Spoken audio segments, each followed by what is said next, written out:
Saat ini sistem penyiaran digital sedang digencarkan oleh pemerintah. Mulai tahun 2022 ini, penyiaran sistem digital akan menyeluruh di Indonesia.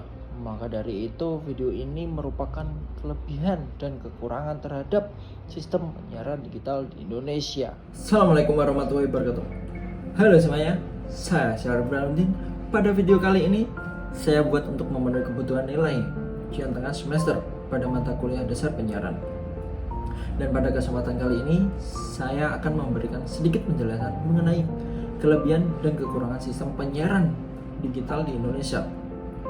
Di awal-awal kita sudah melihat bagaimana intro migrasi ke TV digital. Perlu diketahui, penyiaran digital merupakan sistem penyiaran yang menggunakan sinyal digital daripada menggunakan sinyal analog. Perkembangan sistem penyiaran digital termasuk perkembangan yang pesat. Dari perkembangan yang semakin pesat, membuat Indonesia kemudian harus melakukan penyesuaian dalam berbagai sektor, termasuk sektor penyiaran di Indonesia. Bahkan pemerintah sekarang sedang mengebut penyelesaian program analog switch off, program yang mematikan TV analog di seluruh Indonesia. Artinya, era digital sudah di depan mata. Lantas mengapa alasan pemerintah melakukan program analog switch off atau program migrasi ke TV digital? Alasan pemerintah melakukan migrasi ke TV digital yang pertama, pemerintah ingin meningkatkan efisiensi penyelenggaraan siaran pada lembaga penyiaran melalui infrastruktur sharing. Kedua, pemerintah bermaksud mengejar ketertinggalan Indonesia dari negara-negara lainnya. Yang ketiga, pemerintah melakukan pemerataan akses internet, keperluan pendidikan, sistem peringatan kebencanaan, atau kegunaan lainnya dari hasil efisiensi pengguna spektrum frekuensi. Dari alasan pemerintah tersebut, pastinya memiliki kelebihan dan kekurangan terhadap sistem penyiaran TV digital. Berikut merupakan kelebihan sistem penyiaran TV digital. Yang pertama, suara dan gambar lebih jernih. Melansir dari Kominfo, kualitas suara dan gambar pada siaran TV digital jauh lebih baik dibandingkan dengan TV analog. Pada TV digital, kita tidak akan menemui gambar yang terbayang atau noise bintik-bintik semut pada layar televisi. Kedua, sinyal lebih stabil.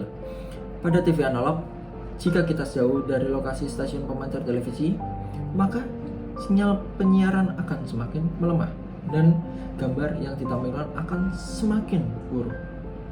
Sedangkan di TV digital terus menyiarkan gambar dan suara yang jernih sampai pada titik sinyal tidak dapat diterima lagi.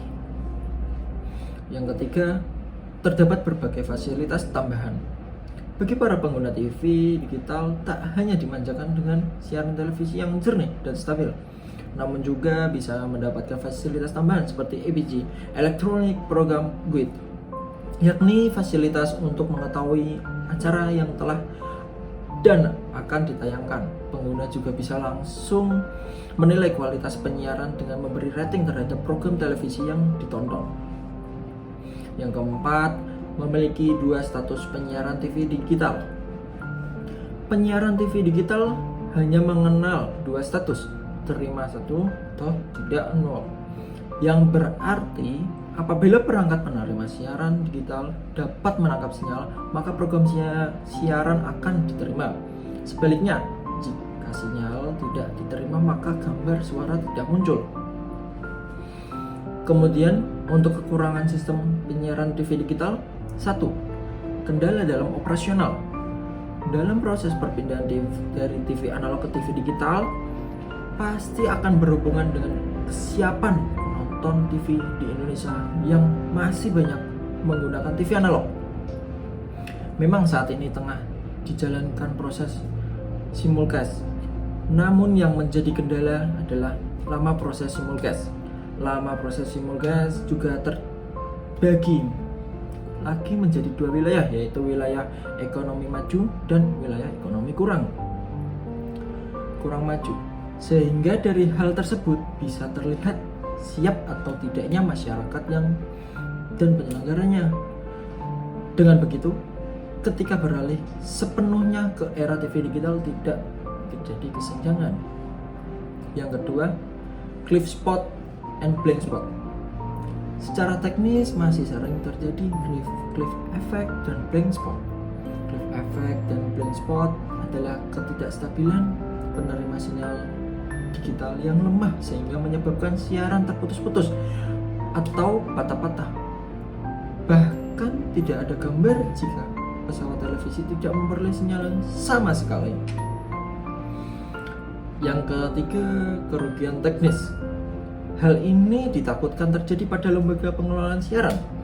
Kerugian yang terjadi dikarenakan setelah migrasi ke TV digital, penyiaran akan dipancarkan oleh penyiaran multiplexing yang akan berimbas kepada pemancar televisi lokal tidak digunakan lagi. Yang keempat, keahlian SDM dalam mengoperasikan alat. Dalam hal ini, masyarakat dituntut untuk dapat menghandle alat jika sampai terjadi kerusakan. SDM harus bersinergi dengan teknologi karena TV digital ini menggunakan banyak aplikasi di dalamnya yang sayangnya di mana saat itu masih belum ketersediaan SDM yang paham akan kebaruan teknologi tersebut. Dampaknya inilah yang jika tidak diantisipasi dari awal akan menyebabkan kesenjangan keahlian, terutama untuk institusi media kecil yang secara finansial belum siap menerima tenaga kerja baru maupun memberikan pelatihan kepada operatornya. Terima kasih yang sudah menyempatkan menonton video saya kali ini. Saya harap dari video ini dapat dijadikan untuk pemahaman dan informasi kepada masyarakat serta mendukung pemerintah dalam menyelesaikan program siaran Indonesia. Sekian dari saya. Assalamualaikum warahmatullahi wabarakatuh.